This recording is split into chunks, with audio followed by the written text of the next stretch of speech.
Archnemesis and difficulty. This is something that's been a struggle with rare monsters in Path of Exile for as long as I can remember.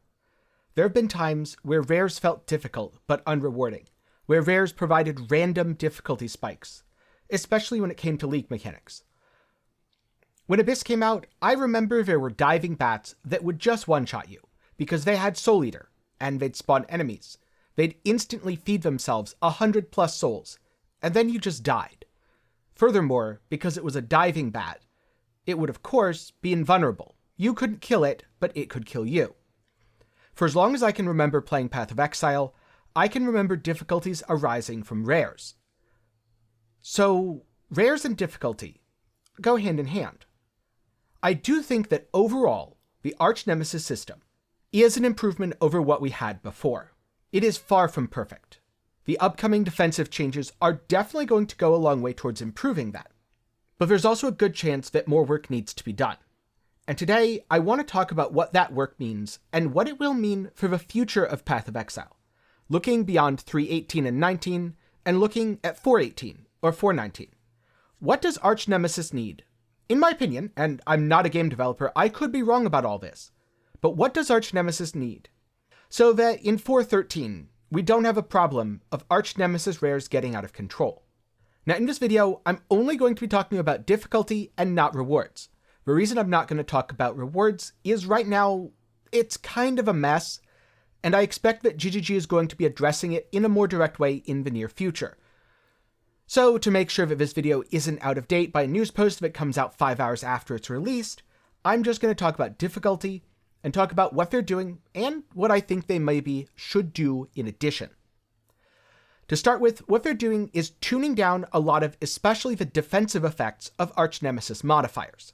This means that Archnemesis rares shouldn't be as tanky as they are now, especially the 3 and 4 mod ones. It'll also mean that Archnemesis rares aren't as detrimental to specific builds. Right now, if something has cold res and you're a cold build, that's a problem. But if something has fire res and you're a cold build, doesn't matter. The idea behind this was, everyone feels good when fighting certain enemies, and everyone feels bad when fighting certain enemies. There are certain things that are harder and easier for your build to fight. However, people tend to remember outliers more than they remember the middle. You could fight 1,000 rare monsters, and 999 of them will be perfectly fine. But a week later, or maybe a month later, you might remember that bad experience you had with a one outlier. And unfortunately, this is one of the big problems with Archnemesis. People remember the outliers, the good and the bad. They remember that a lot of the Archnemesis monsters just kind of melt because they're 1 or 2 mod. And they remember the hasted, Sentinel, Gargantuan Bonebreaker that completely destroyed their build. Now, I don't generally like calling people out by name in my videos, because I saw one suggestion in regards to Archnemesis that's very good. So to name names, I'm talking about Neversink here. In a Twitter thread, he talked about how right now there's 4 random Archnemesis modifiers, and I think certain modifiers are limited to the 3rd and 4th slot. As far as I know, the touched modifiers can't actually appear as the only Archnemesis mod on an enemy. And so his solution was, offensive and defensive Archnemesis modifiers should be broken up. That, let's just say Bonebreaker should be an offensive modifier. It doesn't add any defenses to the monster. Maybe Sentinel's purely defensive. It doesn't increase their damage at all. They just get a lot tankier. And an Archnemesis monster could have 2 offensive and 2 defensive modifiers. This way, there's a lot more consistency in terms of a power level. Yes, a single Archnemesis modifier monster will have a pretty big variance. Some will be an impediment to your build, and others will be irrelevant. To an extent, I think that's totally fine. But I'd go one step further. I'd break them into prefixes and suffixes. Maybe not strictly offensive and defensive, but certain modifiers would be prefixes. They can only appear as a prefix. Certain modifiers are only suffixes. Maybe Aberrath Touch is now a prefix, but Chaos Weaver is a suffix. This way, there's a greater level of consistency. One modifier is still random, but if a monster has 2 modifiers, well, think of a rare item. You apply an alt, and you can get 1 or 2 mods. If there's 2 mods, it'll always be 1 prefix and 1 suffix. Maybe think of something like a jewel that has 4 total modifiers. If you regal it, the 3rd mod could be a prefix or a suffix, but the fourth mod will always be the last slot. You never get a jewel with 4 prefixes. You never get a flask with 2 suffixes. Thus, things are reasonably consistent and reasonably balanced. And I feel like this would go a long way to helping Archnemesis feel better by removing outliers. Now, next up, I want to talk about Archnemesis League-specific content and what I hope is done going forwards. Before I do though, a quick reminder that if you're finding this video insightful, maybe it explained a feeling that's been itching at the back of your mind about why Archnemesis didn't feel as good as you thought it might, or why you remembered it feeling bad when most of the time it doesn't seem as bad as you remembered. Then be sure to leave a like and share it with a friend. For more content, including a video that I'm hoping to finish soon on the Lake of Calandra itself, get subscribed. Or if you want to see more content immediately, you can check out my second channel, where I go through my process on how I review games. Before I get back to things, a special thanks to my patrons and channel members for the continued support. But more about how you can support at the end. For now, what's the future of Archnemesis? Because it doesn't really affect things evenly. Right now, normal rares aren't really a problem for my build. On the other hand, a 6 Essence Archnemesis monster is. So I did a test. I did the Einhar memory of Essences trapped in Rogue Exiles. And as it turns out, 8 Essence monsters are just kind of a problem for my build, regardless of whether it's an Archnemesis or not. Again, the outlier theory. An 8 Essence monster is just pretty scary, regardless of what it is.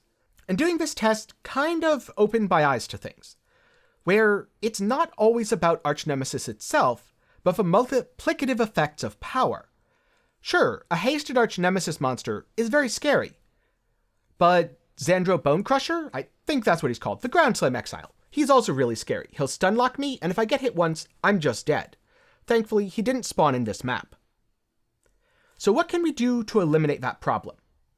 I think the best thing we can do is prevent the stacking of modifiers, because Essence works kind of like Archnemesis. Each Essence adds its own modifiers, and these continue to stack more and more and more.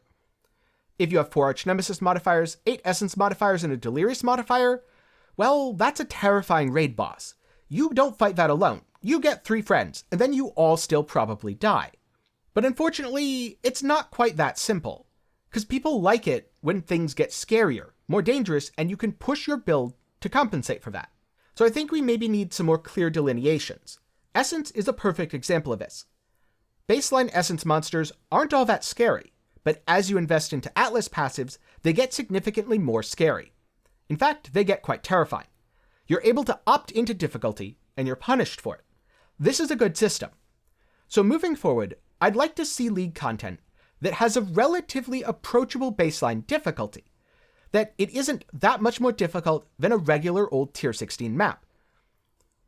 When Harvest came out, a random rare in Harvest was significantly tankier than a Tier 16 map. It felt like a Tier 19 map, and even then, it might have been slightly tankier still. I don't think this is too dissimilar from what GGG does have planned. They haven't fully reworked League-specific monsters yet, but hopefully, going forwards, they're going to be more in line with the regular monsters we fight in Path of Exile. Then, give people the option to opt into more reward at the cost of making it more dangerous. You can place things deeper and deeper into the lake. This makes it more rewarding, and also makes it more dangerous. You can add Atlas passives for your Essences. Something that was before easily manageable, now could become a nightmare of your own making. And as long as we as players all say, yeah, this is what I signed up for, I think that's totally fine. I'm not going to be upset that my build can't handle an 8-mod Essence in a 100% Delirious map with 4 Archnemesis modifiers. I made the map Delirious. I made sure that that could roll 8 Essences through my Atlas passives. And ultimately, I freed it. It was my choice. But it does feel bad if your build can't handle any Essence monsters, if they're all impossibly fast, tanky, and deadly. Now, maybe that's because you're at the very cutting edge of what your build can handle. But it still feels like overall, the goal should be less extremes, even if it means slightly delaying the rate at which we can access content. I'd be okay with content that doesn't kick in until yellow or red maps, in exchange for making the white map version feel a lot smoother to more players. But I'm not 100% sure if everyone feels the same, so I want to open the floor to you now. Do you think having prefixes and suffixes for Archnemesis modifiers will fix the overall problem? will allow GGG to balance combinations because they know exactly what to expect, and don't have to worry about the outlier where it gets every dangerous offensive or every dangerous defensive mod all in the same thing. And how would you feel if more League mechanics scaled based on map tier? If essences were fairly easy in white maps, but got significantly more challenging by red maps, equal to what they are today? Would that discourage you? Because right now, essences in tier 1 maps are super good for money making, and they might not be as good later? Or would that encourage you, because you can build up to it? You can handle things as you encounter them, and later you know it'll get better. Before I go, one very quick reminder. Keep your feedback civil. It's okay if you're not having fun right now. It's okay to disagree with the changes. But saying dead game or shit game doesn't help anyone. Saying revert or I'll never play again isn't really all that constructive. So if you're providing feedback, and I do encourage you to provide feedback, make sure it's constructive and make sure it's actionable. Try to pin down what bothers you, why it bothers you, and give some sort of indication of what might fix it. It doesn't mean that's exactly what's going to be done, but that is the best thing you can do right now to make Path of Exile more fun for everyone. A special thanks to my patrons and YouTube channel members. Your support helps keep me independent and allows me to turn down things like sketchy mobile game sponsorships. You can do so for as low as $1 a month over on Patreon, or if you want to support me completely for free, then you can join the community by hopping into my Discord, link below. If you want more content, check out my second channel, 10 Gaming Thoughts. It's a place that I use to review games, ramble my way through video essays, and a lot more. Or of course, you can just click the suggested video in the card right now. I hope you learned something today, and maybe I'll see you again sometime soon.